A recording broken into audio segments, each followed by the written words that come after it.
we're in this moment right now where we still wish, even though we're 40 years later or more since 1968, since all of the meta narratives began to crumble and collapse around Right. us, we still have this memory of We do.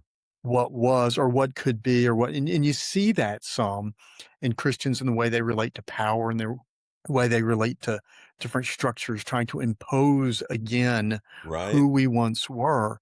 And I think for us, the culture's already moved on. I mean, truly. I talk to people all the time. Now we're in a generation where it's not just their parents didn't go to church much. Now they've raised kids completely outside of the church. So we have young adults who show up here who invited by a friend who at 25, 26, it's their first time to step inside a church in Dallas, Texas.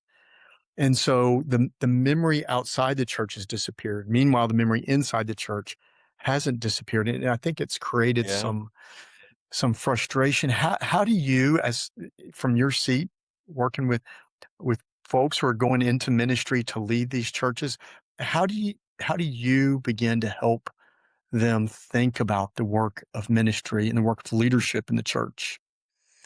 Well, it's such a great insight that you're outlining there, that, uh, I think our job as Christian leaders is not to try to claw our way back to the center of culture, such that, we know that the answer will be in having kids read the 10 commandments in grade school or something like that. Making sure that our school boards are dominated by, that we don't have any non-Christian literature being our kids being exposed to it.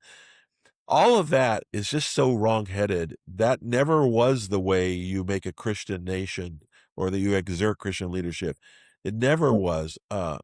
It was always going to be something that was superficial and just nominal.